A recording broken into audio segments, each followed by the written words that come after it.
രാവിലെ എണീക്കാനുള്ള മടിയാണ് നിങ്ങളെ കണ്ടുകൊണ്ടിരിക്കുന്നത്. എന്നും രാവിലെ എണീക്കുമ്പോൾ ഞാൻ കുറേ തവണ ആലോചിക്കും, ഇന്ന് രാവിലെ എണീക്കണോ, കുറച്ചുകൂടെ നേരം കിടന്ന് ഉറങ്ങണോ. എനിക്ക് തോന്നുന്നു എല്ലാവരും ഇങ്ങനെയൊക്കെ തന്നെ ആയിരിക്കും അല്ലേ. എന്തായാലും ഇനിയിപ്പോൾ എണീക്കാണ്ട് നിവർത്തിയില്ല, കാരണം കുറേ പണിയുണ്ടെന്ന്.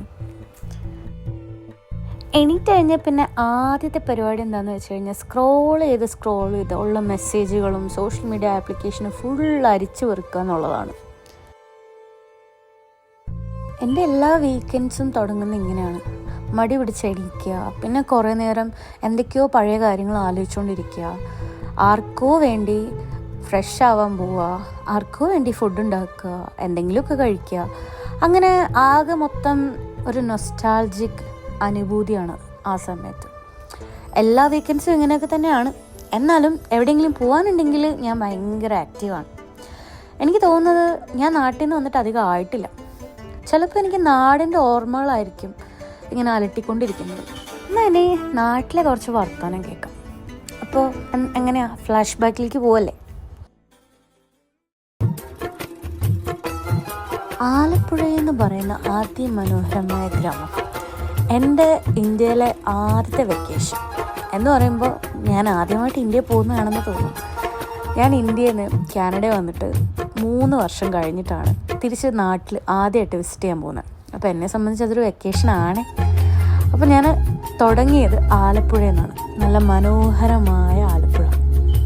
കുട്ടനാടിൻ്റെ ഭംഗി എന്നൊക്കെ പറഞ്ഞു കഴിഞ്ഞാൽ ഈ വീഡിയോയിലും ഫോട്ടോസിലും ഒന്നും അത് കൊള്ളിക്കാൻ പറ്റില്ല. കാരണം അത്ര മനോഹരമാണ് ആലപ്പുഴ എന്ന് പറയുന്നത്. ഇഷ്ടംപോലെ തെങ്ങുകളും നല്ല ഭംഗിയുള്ള കായലുകളും കുറേ ഹൗസ് ബോട്ടും നല്ല കിഡിലൻ ഫുഡും. എന്തു പറയാനോ, ഞാൻ ഭയങ്കരമായിട്ട് മിസ് ചെയ്യുന്നുണ്ട്. ഇവിടെയൊക്കെ പോയിട്ട് പിന്നെ തിരിച്ച് കാനഡയിൽ എത്തിക്കഴിയുമ്പോൾ ആർക്കാ നാട്ടിൽ പോകാൻ തോന്നാതിരിക്കുക. ഞാനും എൻ്റെ ഫാമിലിയും കൂടെ 2 ദിവസം ആലപ്പുഴയിൽ അടിച്ച് പൊളിച്ചു.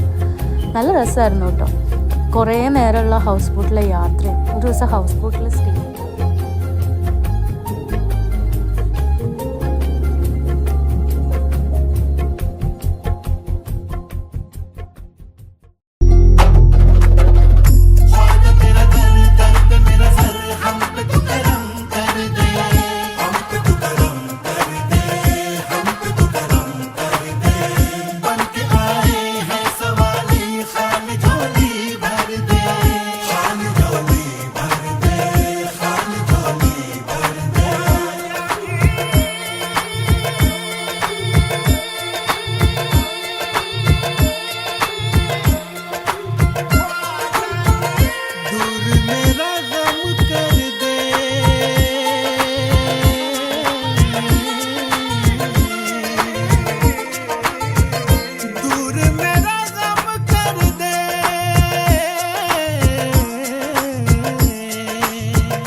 രണ്ടാമത്തെ യാത്ര എന്ന് പറയുന്നത് ഭയങ്കര ഒരു ദൈവീക അനുഭൂതി ഉള്ള ഒരു സ്ഥലത്തേക്കായിരുന്നു. വേറെ സ്ഥലമൊന്നുമല്ല, വാരണാസിയും അയോധ്യയും. ഞാൻ പലതവണ ആലോചിച്ചു ഈ ട്രിപ്പ് പോകണോ വേണ്ടോയെന്ന്. കാരണം എനിക്ക് വാരണാസി അയോധ്യയൊക്കെ പോകാനുള്ള പ്രായമായോ എന്ന് തന്നെ ഞാൻ കുറേ തവണ ആലോചിച്ചു. പക്ഷെ എൻ്റെ അച്ഛനമ്മയ്ക്കും പ്രായമായി. അപ്പോൾ അതുകൊണ്ട് ഞാൻ അവരുടെ കൂടെയൊക്കെ ഒരു കമ്പനി കൊടുക്കാമെന്ന് വിചാരിച്ച് പോയതാണ്. നല്ല രസമുള്ള ട്രിപ്പായിരുന്നു. ഞാൻ ഇതുവരെ അങ്ങനെ നോർത്ത് ഇന്ത്യയിൽ പോയിട്ട് ഇത്രയും ദിവസം നിന്നിട്ടൊന്നുമില്ല. ആകെ ഞാൻ പൂനെയിലും മുംബൈയിലും അങ്ങനെ കുറച്ച് സ്ഥലങ്ങളൊക്കെ പോയിട്ടുള്ളൂ. അവിടെ തന്നെ ജസ്റ്റ് ഒന്ന് പോകുന്നു വരുന്നു എന്നുള്ള ഒരു ഇതല്ലാതെ ഞാൻ ഇതുവരെ നോർത്ത് ഇന്ത്യയിൽ ഒരു സ്ഥലത്ത് പോയിട്ട് കുറേ ദിവസം നിന്നിട്ടൊന്നുമില്ല. വളരെ ഡിഫറെൻ്റ് ആയിട്ടുള്ളൊരു എക്സ്പീരിയൻസ് ആയിരുന്നു എന്നെ സംബന്ധിച്ച് വാരണാസി എന്ന് പറയുന്നത്. നമ്മൾ തുടങ്ങിയത് വാരണാസി എന്നാണ്, പിന്നെ നമ്മൾ അയോധ്യയിലേക്കാണ് പോയത്. വാരണാസിയിലെ കുറേ കാഴ്ചകളൊക്കെ നമുക്ക് കണ്ടു. മുച്യത്തെ കർമ്മബന്ധനേ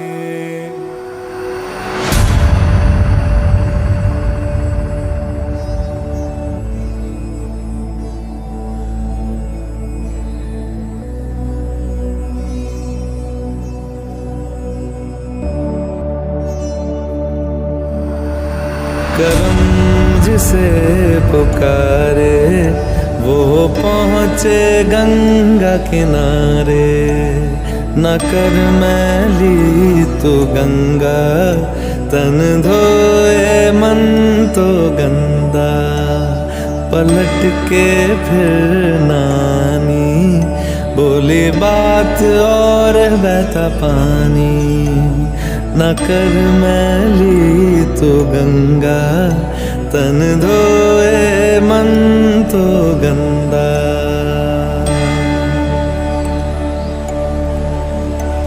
मन पावन हो गंगा में डूबे नहाए, मन रावण जो लहरों में तूने बहाए, जो चला गया वो लौट के फिर ना आए, तेरा कर्म ही है जो संग तेरे ही जाए। मन पावन हो गंगा में डूबे नहाए, मन रावण जो लहरों में तूने बहाए।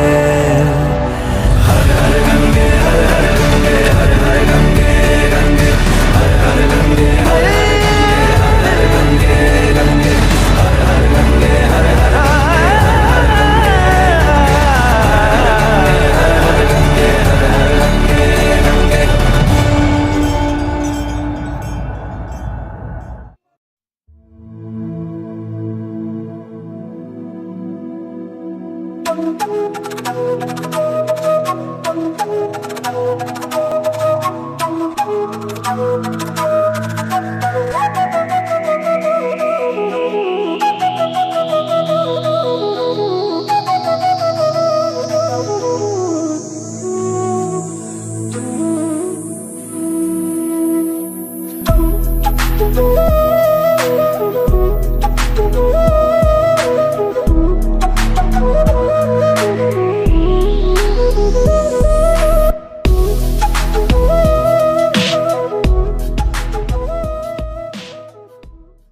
അയോധ്യയിൽ നിന്ന് നമുക്ക് അതിന് മാത്രം വീഡിയോസും ഫോട്ടോസും എടുക്കാൻ പറ്റത്തില്ലായിരുന്നു. കാരണം ഒന്നാമത്തെ കാര്യം, രാം മന്ദിറിൻ്റെ അകത്ത് കൺസ്ട്രക്ഷൻ നടന്നുകൊണ്ടിരിക്കുകയാണ്. അവിടെയാണ് ഭയങ്കര സെക്യൂരിറ്റി.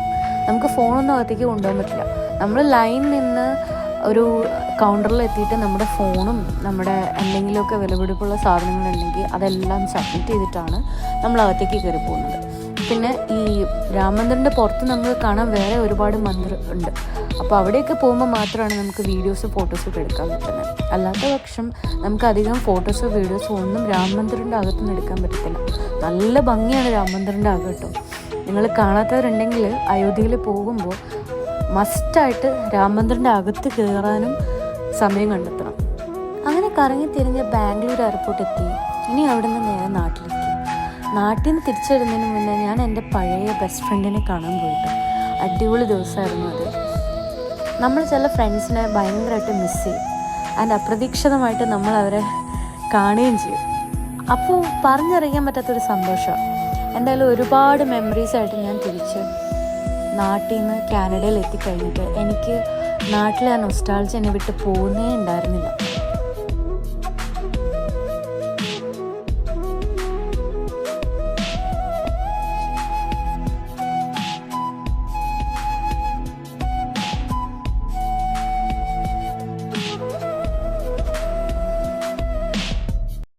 ഭയങ്കരമായിട്ട് നാട് മിസ് ചെയ്യുമ്പോൾ ഞാൻ ഒരു ചായ വെച്ച് കുടിക്കും. അങ്ങനെ എനിക്ക് നാടിൻ്റെ ആ സ്മെല്ലെങ്കിലും വരുമല്ലോ. ഞാൻ കുറച്ച് പൊടിക്കൈകളൊക്കെ ചേർത്തിട്ട് ആ ചായ ഉണ്ടാക്കുന്നത്. അതുകൊണ്ട് തന്നെ നാട്ടിലെ ചായയുടെ ടേസ്റ്റ് എന്തായാലും ഉണ്ടാവും.